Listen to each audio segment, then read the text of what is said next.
Welcome back to our series on sociolinguistics.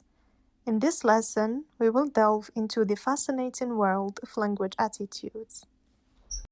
Language attitudes are the feelings and beliefs people have about different languages or even dialects. And so they do play a significant role in shaping, first, how we use, and second, how we perceive language in society. First, what are language attitudes?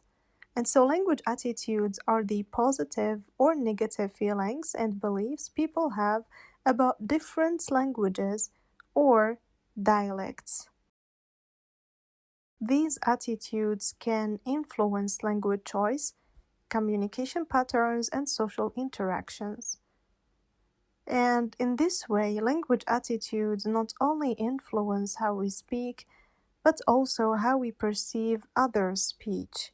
And they can affect our judgments about intelligence, education, social status, and even moral character based on someone's language use. For example, certain dialects or accents may be stigmatized, leading to discrimination.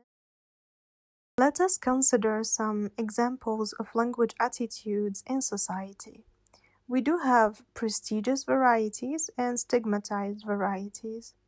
For the prestigious varieties, some dialects or languages are perceived as more prestigious or, let's say, superior to others. For instance, received pronunciation in English is often associated with prestige and higher social status. The same can be said here in Algeria. For instance, the dialects used in Algiers are perceived to be prestigious. As for the stigmatized varieties, certain dialects or languages may be stigmatized, or let's say marginalized, leading to negative attitudes towards speakers of those varieties. One good example of this is the African American Vernacular English that has historically faced stigmatization in the United States. Another good example of this exact point is people who do live in the countryside and once they move to the city, their dialects are just being stigmatized. And this is exactly why many speakers of rural dialects, I would say, they do not use them in urban settings because they think that they will be looked down at. This then is seen everywhere, even here in Algeria. So, this is a very good example of the stigmatized variety here in Algeria. And this is exactly why sometimes in some places here in Algeria, and Algeria is a versatile country when it comes to dialects. And so sometimes we find that some speakers, and to immerse themselves into the new community, they just let go of their dialects, like including vocabulary, including the way they pronounce things, and many other variables. And therefore, it's important to recognize and to challenge those negative language attitudes to promote linguistic diversity and inclusivity. Because if you do talk and if you do use your dialect, and if you are being proud that that dialect is yours, in this way, you are helping in promoting that linguistic diversity and also educating individuals about the value and the richness of different linguistic varieties can also help in combating discrimination. By doing what? By, of course, challenging these negative attitudes and by promoting linguistic diversity within communities. Now, I do really understand that in many cases, this is something subconscious. All right, so we do it, we don't even pay attention that we are doing that. Subconsciously, we've already perceived that person that way just because he used a certain word or just because he pronounced a certain word in a certain way. But we should always try to revisit, the idea that we have about that person. For me, I do enjoy, in my journey from the east of Algeria to the west of Algeria. It was basically a roller coaster of dialects over there. The differences between the dialects in my hometown and in nearby towns and the dialects in the west of Algeria, it was absolutely astonishing. And I truly enjoyed everything I heard. It was like a beautiful experience that told me a lot about how people there perceive things. Same for me, I was always using my dialects and my words. The thing that we truly enjoyed in all the classes, because studying this exact thing with real life examples is just a blessing, especially in a country like Algeria. And so, to get rid of the aforementioned problematic situation, there comes language revitalization efforts.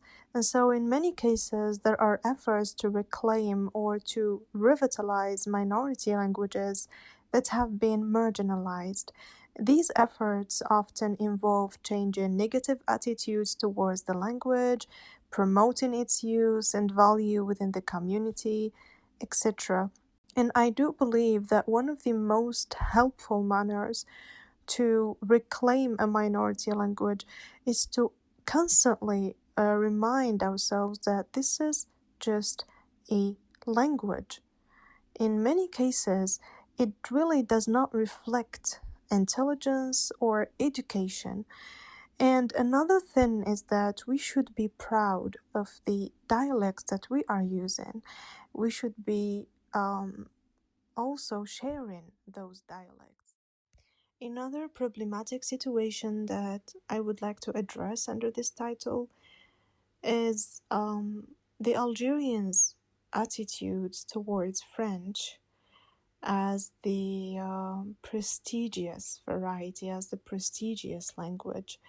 And so individuals speaking it are always regarded, or let's say perceived, as more educated or higher in social status, while those speaking Arabic may be unfairly judged or discriminated against, especially in educational contexts, I do believe, or in places like administrations or etc., which is absolutely wrong because it is just a language.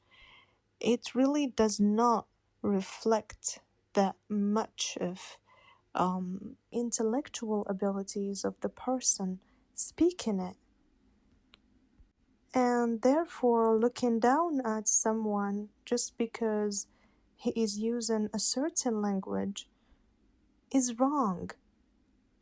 If we talk scientifically about this exact point, Arabic activates the brain more than any other language.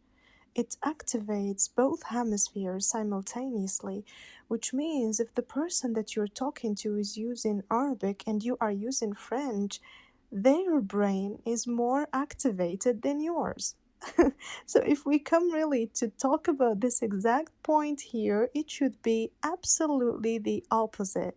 But I do believe again that this problem of attitudes is multifaceted, and so it's rooted in the social norms of a certain society, and it has even some historical roots, and it has also some cultural claims, and I do believe that it's rather a multifaceted problem. And so, my message to all of you is to embrace your diversity, embrace your dialects, use them freely. Do not overthink things. Do not overthink how the other individual is going to perceive your use of that exact thing, or let's say that exact variable in your language or in your dialect in particular.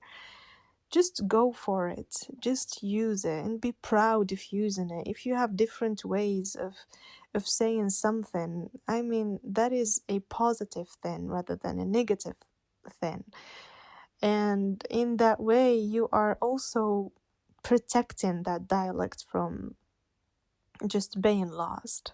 Also, when it comes to Arabic, use the language. Be proud of using the language.